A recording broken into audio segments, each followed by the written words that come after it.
Well, still in Lagos, where the state government has commenced the collection of levies for cars parked on property setbacks.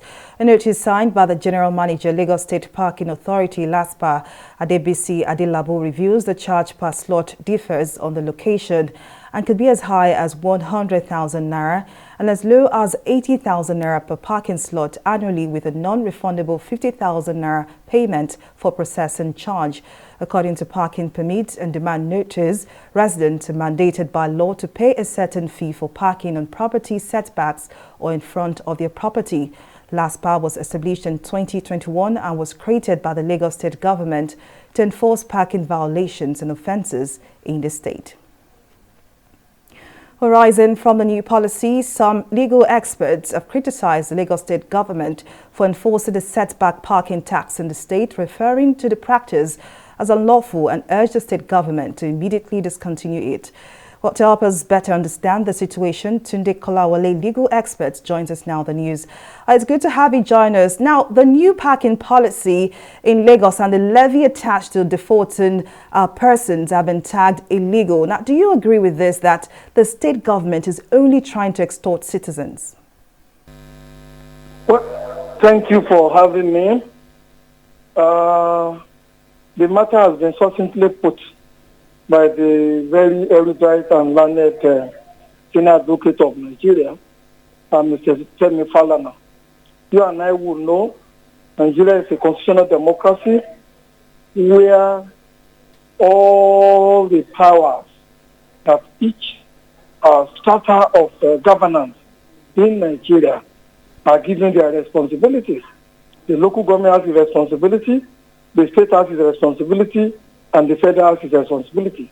Under our law in the Constitution, things like parking lots, markets, garages, sewage disposal, drainages, maintenance, and what have you, all are within the ambit and jurisdiction of the local government. But times it has member, for reasons best known to the state government all over the federation, they always appropriate to themselves the responsibility of the local government. Look at the land use charge. It used to be the tenement rate, which the local government were expected or were collected at that period in time, and they turned it to the land use charge. And that has become something that is difficult or almost impossible to change now, because that law has not been adequately put to test or challenge. This parking lot responsibility, which the state government has given to itself, is clearly outside the ambit of the state. I mean, which the state government has given itself, is clearly outside the ambit of the state government.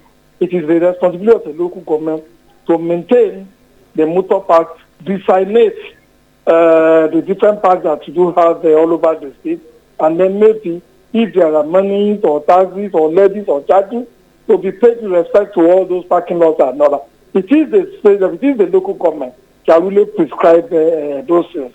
But things are never done in a very straight manner here in Nigeria because of the benefits that will accrue to the people at the state level. They usually will usurpate or hijack such responsibilities from the local government. And because all the local governments are in one way or the other subservient to the wills and caprices of the state governor and the other members of the executive council, because they came into power due to the benevolence of the governor and some of these other party apparatchiks in all over the state. So they are unable to receive, they are unable to say no when their responsibilities are taken away from them. Like I said, things like signages. Now, I'm sorry to cut you short here, but there's a particular area I want us to focus on now briefly. With Nigeria's economic challenges, is this move by the state government coming at the right time, or would you say it is sustainable? Well, I would not say it is coming at the right time or it's not coming at the right time, because it is never too late for any tier of government to find ways and means to generate revenue for itself. I suspect that these parking fees that are not to be paid by Lagos or people who are resident in Lagos is another way of really generating revenue for the state government. You and I would know that with the dwindling fortune of oil in the international market. All the state governments, the local government, and in dire state, and everybody is looking for ways and means by which to increase internally generated revenue. And so, if there are opportunities that they think they can generate this revenue, they usually will go for it. In fairness to the state government, the local government has not been too effective in collecting some of the taxes that they consider as appropriately giving it a responsibility to really collect. A good example is the land use charge, which used to be tenement. The state government has been very, very effective in that area.